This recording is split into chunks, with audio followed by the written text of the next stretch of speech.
अपने चरणों में स्थान। ऐसे नहीं कि रख लिया। भागवत खोल के देखिए, भगवान ने सभी 16,000 कन्याओं को पत्नी का दर्जा दिया। यहां लिखा हुआ है, अथो मुहूर्तः एकस्मिन नागागारेषु चास्त्रिया। एक ही रात्रि में और एक ही मुहूर्त में भगवान ने सबके साथ एक साथ विवाह किया।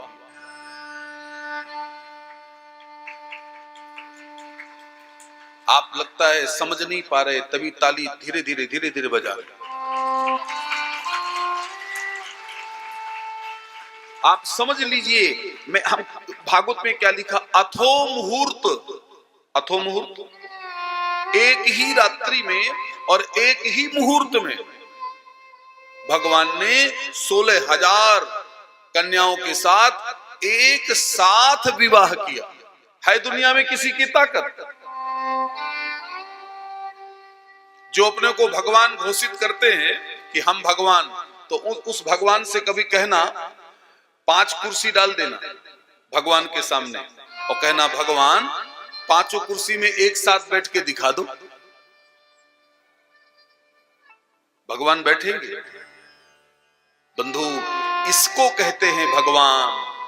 जो भगवान काम किया, 16,000 मंडप, 16,000 कृष्ण, और 16,000 कृष्ण ने एक ही मुहूर्त में सभी कन्याओं का पाणी ग्रहण करके दिखा दिया। ये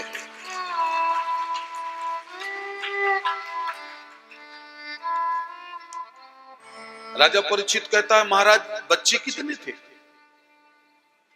जब 16,100 पत्नी तो बच्चे, तो सुखदेव जी कहते हैं, राजा परीक्षित बच्चे ज्यादा नहीं थे, 1,61,080 पुत्र थे बस। 16,108 कन्हैया को बेटियां थी और 16,100 पत्नियां, 8 पटरानियां, उनके नाती पोता। यही राजा परीक्षित भगवान का छोटा सा परिवार है। राजा परीक्षित ने कहा, महाराज ये छोटा सा परिवार है। राजा परीक्षित को हंसी आ गई। राजा परीक्षित ने कहा, महाराज ये छोटे से परिवार की रसोई कहां बनती थी? ये छोटे से परिवार का भोजन कहां बनता था? ये सब एक ही रसोई में भोजन बनता था कि इनकी रसोई अलग अलग थी? सुखदेव जी ने कहा, खबरदार, एक ही रसोई में भोजन बनता है। राजा परीक्षित ने कहा, एक ही रसोई में इतने लोगों का भोजन? सुखदेव जी कहते, हाँ, भगवान अपने बच्चों को रहने के लिए 4 कमरे बनवाए। आप भी जब कभी मकान बनवाना तो कम से कम 4 कमरे तो बनवाना ही, और 4 कमरे सबको बनवाना चाहिए। तो देखो, भगवान अपने बच्चों को रहने के लिए 4 कमरे बनवाए। एक कमरा जिसमें भगवान के बच्चों को स्नान करना है, तो भगवान ने एक कमरा बनवाया जिसमें बच्चों को स्नान कराना है, तो उस कमरे का नाम है रामेश्वरम। ये भगवान का एक कमरा है। एक कमरा भगवान ने बनाया पूजा पाठ के लिए, तो भगवान ने एक कमरा बनवाया बद्रिकाश्रम, वहां भगवान पूजा पाठ करते हैं। और एक कमरा होना चाहिए भोजन का, तो भगवान ने एक कमरा बनवाया जगन्नाथपुरी, वहां ठाकुर जी भोजन करते हैं। और भोजन करने के बाद अब थोड़ा विश्राम होना चाहिए, तो भगवान ने एक कमरा द्वारिका में बनवा दिया, जहां सब लोग विश्राम। बंधु, यही भगवान के 4 कमरे ही चारों धाम। भगवान के 4 कमरे मानो चारों धाम। कभी किसी को भगवान की रसोई देखना हो तो जगन्नाथपुरी जाके देखिए साहब। हमने देखा है 20 लाख लोग आ जाएं जगन्नाथपुरी में, 20 लाख लोग आ जाएं, सबको भोजन मिलेगा, दाल भात। 500 मन चावल। ध्यान से सुनिए, जो लोग पूरी हो आए होंगे उनको पता होगा 500 मन चावल 2 घंटे में पक जाता, सिद्ध हो जाता। एक बार नहीं समझ पाए लगता है। 500 मन चावल 2 घंटे में सिद्ध हो जाता है। अब समझे। और सुनो मजे की बात, हमने अपनी आंखों से देखा है, आप भी देखे होंगे। एक मटका मिट्टी का, उसमें चावल, फिर उसके ऊपर मटका, फिर मटका, फिर मटका, ऐसे कम से कम 10-15 मटके। अच्छा सच बताना, जब आग जलेगी तो कौन सा मटका पहले पकना चाहिए? नीचे वाला। लेकिन वाह रे पुरी, नीचे वाला तो पकता ही पकता है, लेकिन सबसे पहले जो सबसे ऊपर होता है वो चावल पक जाता है। इसीलिए कहते हैं जगन्नाथ का भात, जगन्नाथ का भात जगत पसारे। हाय साहब, अद्भुत है जगन्नाथ का। अब कल हवन होना है, इस कथा का कल हवन होगा, तो जगन्नाथ जी का जो भात आया होगा, चावल आए होंगे, वो कल हवन में रखे जाएंगे। वहां की बेट आई होगी, वो भी कल हवन में रखी जाती है। कल चारों धाम का पूजन होता है। एक बार पता है जगन्नाथपुरी कितने लोग गए हैं? सही बताना। अरे राम राम राम, ये हाल है तो बाप रे, आप जाओगे कब? हम तो 24 साल में 24, 25, 26, 28, 30, 35 में चारों धामों में कथा सुना के आ गए साहब। आपके ही गांव के हैं हम, पड़ोसी गांव के हैं, और हम 30 साल में चारों धामों में भागवत सुना के आ गए। मेरे पूज्य ताऊ जी भी उन्हीं की शरण में हम लोग गए थे। चारों धामों में कथा सुना के आ गए, और आप अभी एक धाम में इतने हाथ उठ रहे हैं। अन्यथा नहीं मानिएगा, आप बुरा नहीं मानिएगा। और इसे बुरा मानना तो मान जाइएगा, कल से जरूरत क्या है।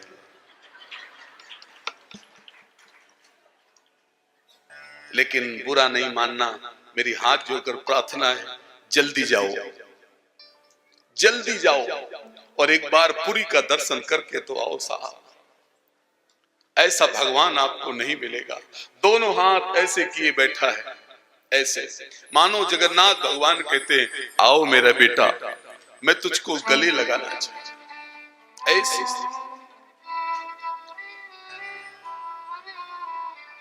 देखो,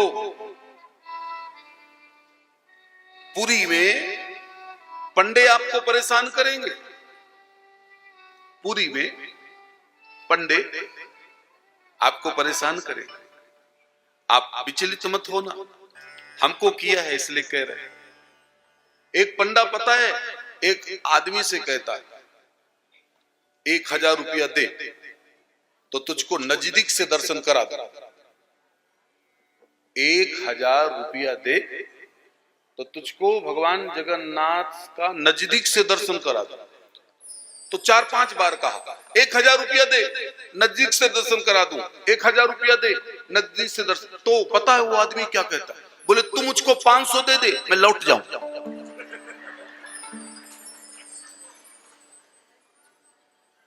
तू मुझे खाली 500 दे दे तो मैं बिना दर्शन के लौट। पागल, मुझे दर्शन करने।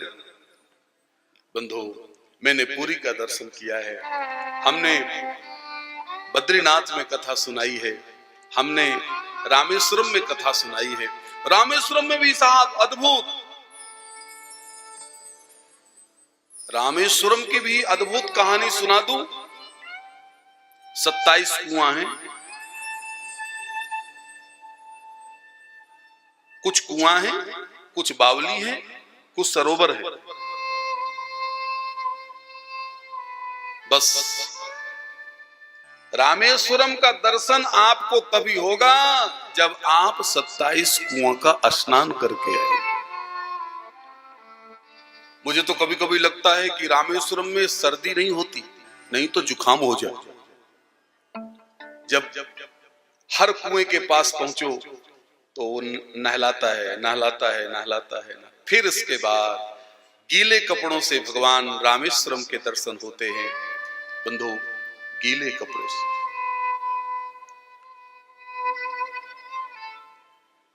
जब राम जी को लंका जाना था ना, तो रामेश्वरम में पहले शिवलिंग की स्थापना करी थी।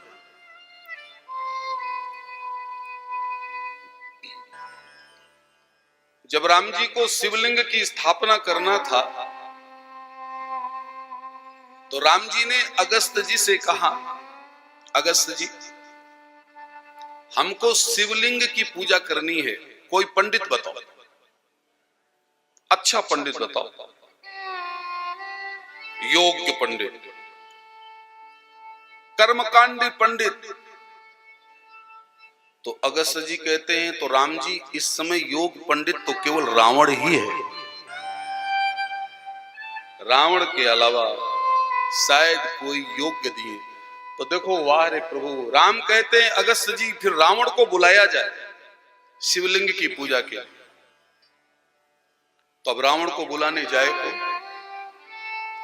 किसी ने कहा हनुमान जी को भेजो, तो दूसरे ने कहा इनको मत भेजो, वो तो पहले ही आग लगा के चले आए, इनके जाने से काम बिगड़ जाएगा, पंडित नहीं आएगा। तो जामवंत ने कहा मुझे भेज दो, मैं बुलवा लो, पंडित जी को लिवा लो। राम जी ने कहा आप सयाने हैं, आप जाइए। जामवंत जी गए, पहाड़ जैसे है जामवंत। रावण को प्रणाम किया।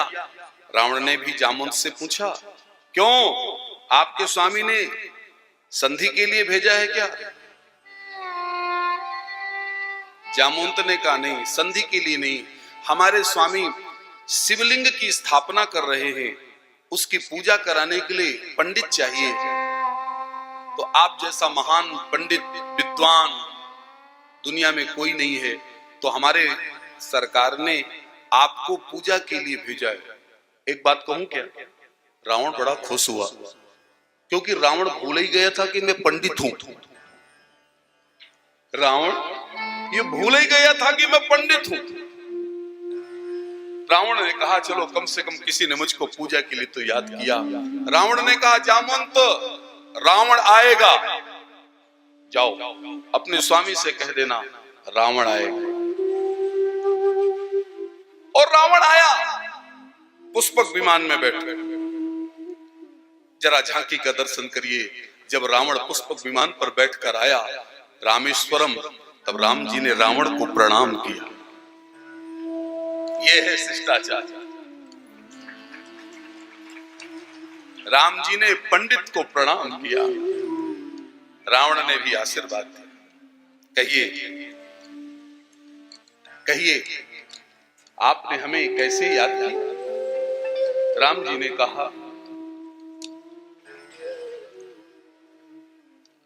लंका प्रवेश करने से पहले मुझे शिवलिंग की स्थापना करनी है और मुझको शिवलिंग की पूजा करनी है।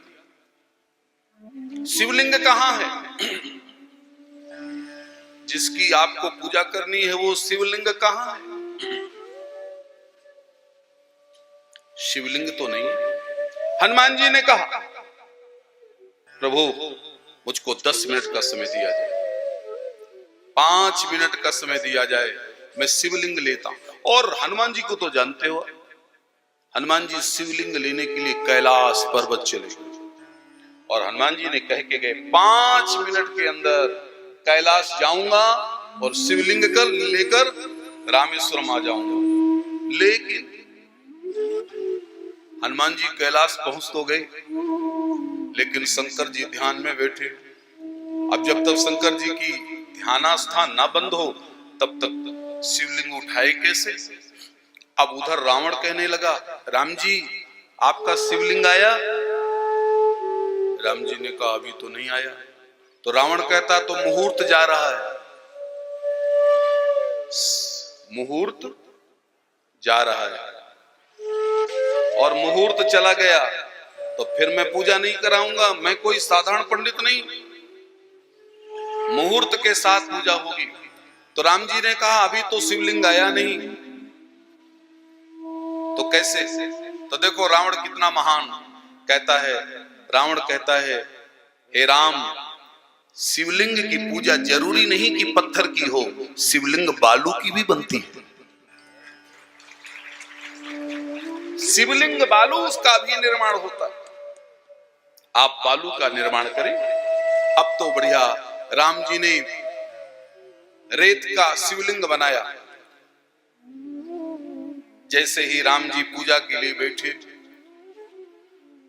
ध्यान से सुनिएगा, ये दक्षिण की रामायण की कथा हम आपको सुना रहे हैं। दक्षिण की रामायण। जैसे रावण पूजा कराने के लिए बैठा, राम जी पूजा के लिए बैठे, तो देखो रावण क्या पूछता है। रावण कहता क्यों, आप ब्रह्मचारी हैं कि गृहस्थ? राम जी ने कहा हम ब्रह्मचारी नहीं हैं, हम गृहस्थ हैं। तो फिर आपकी पत्नी कहाँ है? रावण ने कहा आपकी पत्नी कहाँ है? तो राम जी मुस्कुरा के कहे, राम जी ने मुस्कुरा के कहा हमारी पत्नी का पता तुमसे ज्यादा कौन जानता होगा पंडित? हमारी पत्नी का पता तुमसे ज्यादा पंडित कौन जानता होगा? रावण ने कहा मुझे पता है कि मेरे बंदी गृह में, तो सीता को बुलाया जाए। ओहो, रावण ने कहा सीता को बुलाया जाए, बिना धर्म पत्नी के कैसी पूजा? रावण ने पुष्पक विमान भेजा, जाओ सीता को लाओ। रामेश्वरम से पुष्पक विमान गया, सीता को कहा गया स्वामी आपकी रामेश्वरम की पूजा कर रहे हैं, आपको बुलाया गया है। आहा, फिर से दर्शन करिए। जब पुष्पक विमान से बैठ करके भगवती सीता रामेश्वरम आई है और पहली बार अपने स्वामी को देखा है, तो सीता ने राम को प्रणाम किया, राम ने रावण को प्रणाम किया, तो सीता ने राम जी को प्रणाम किया है। राम जब प्रणाम करने के बाद रावण ने कहा सीते राम जी के बगल में बैठो। सीता बैठी है। बहुत अच्छे तरीके से रुद्राभिषेक हुआ है। बंधु, जब रावण राम जी से रुद्राभिषेक करा रहा है तो रावण शास्त्र के मंत्र नहीं बोल रहा, रावण खुद बना बना करके स्तोत्र बोल रहा। इतना प्रकांड पंडित ऐसे ऐसे मंत्र बोलने लगा। राम जी खुश हो गए। हे महात्मन, मैंने बहुत पंडित देखे, लेकिन इतना विद्वान पंडित मैंने नहीं देखा। आपने हमारी शिवलिंग की पूजा कराई, अब आपको दक्षिणा क्या चाहिए? राम दक्षिणा के लिए तैयार बैठा है। तब रावण ने कहा हे राम, मेरी दक्षिणा केवल एक ही है कि मेरे साथ मेरे पूरे परिवार का कल्याण आपके ही हाथ से हो रहा। केवल एक ही दक्षिणा रावण मांगा। इसके बाद हनुमान जी आ गया, वो शिवलिंग लेके जो लेने गए। हनुमान जी ने कहा यहां तो रुद्राभिषेक हो गए। हनुमान जी ने कहा तो फिर मेरे शिवलिंग का क्या होगा? रावण ने कहा अब तो पूजा हो गई। हनुमान जी को क्रोध आया। हनुमान जी ने अपने पूंछ से, जो राम जी ने शिवलिंग की स्थापना करी, हनुमान जी को क्रोध आया तो हनुमान जी ने अपने पूंछ से राम जी के शिवलिंग को पकड़कर घसीटने लगे। तो बंधो, हनुमान जी घसीट नहीं पाए, जाके हनुमान जी ही समुद्र में जाके गिर पड़े। तब रावण ने चिल्ला के कहा हे हनुमान, ये रावण का पूजित शिवलिंग है, इसको दुनिया में कोई ताकत नहीं जो हिला सके। तू क्या हिला पाएगा? प्रभु तो मुझे भी शरण दीजिए, मेरे शिवलिंग की स्थापना भी किया जाए। तब रावण ने कहा कि जहां मैंने शिवलिंग की स्थापना की दी है उसी के बगल से आपका शिवलिंग स्थापित होगा। तो जो हनुमान जी शिवलिंग लाए हैं वो हनुमदेश्वर शिवलिंग है और बंधु राम जी के द्वारा शिवलिंग स्थापित है। और बस जब रावण जाने लगे,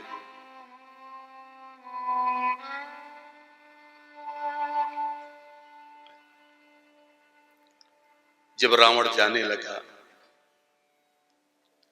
तो राम जी कहते हैं, हे ब्राह्मण देवता,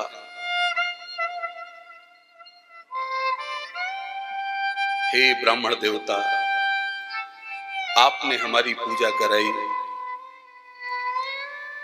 हमें बहुत अच्छा लगा। अब आप सीता जी को लेके जा रहे हो तो राम को आशीर्वाद देके तो जाओ। आप सीता जी को लेके जा रहे हो तो जजमान को आशीर्वाद तो दो। तब रावण ने दोनों हाथ उठा करके राम जी को कहा, जाओ राम, जिस कामना के उद्देश्य से आपने रामेश्वरम की स्थापना करी, तो जाओ राम, तुम्हारी सफलता पूर्ण हो, लंका पर तुम्हारी विजय हो, मेरा आशीर्वाद है, लंका पर तुम्हारी विजय हो। बंधु ये दक्षिण रामायण में ऐसी कथा है।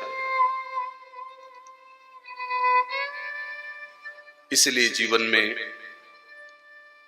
जे रामेश्वर दर्शन करहि, एक बार जीवन में रामेश्वरम का दर्शन जरूर करना चाहिए। एक बार जीवन में जगन्नाथपुरी का दर्शन जरूर करना चाहिए। एक बार जीवन में बद्रिकाश्रम का दर्शन जरूर करना चाहिए। एक बार जीवन में श्री द्वारिका का दर्शन जरूर करना चाहिए।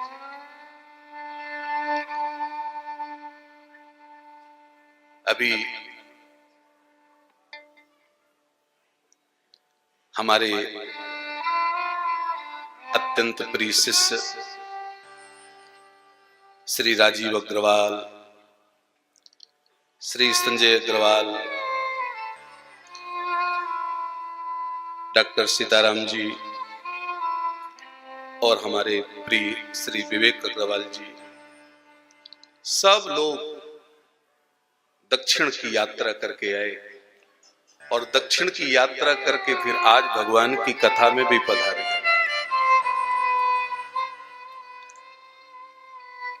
बंधु जीवन में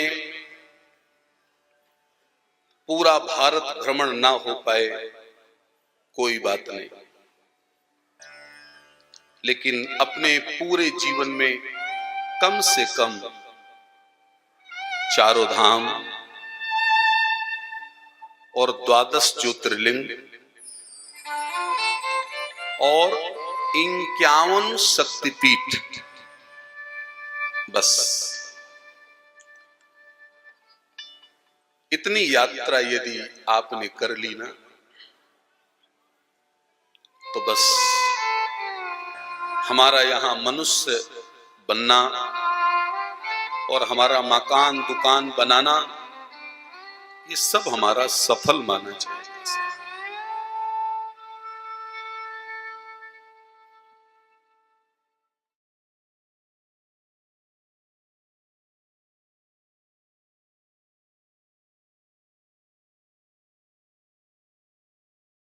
आनंद टीवी से जुड़ने के लिए आप हमें व्हाट्सएप करें 9277395752 पर।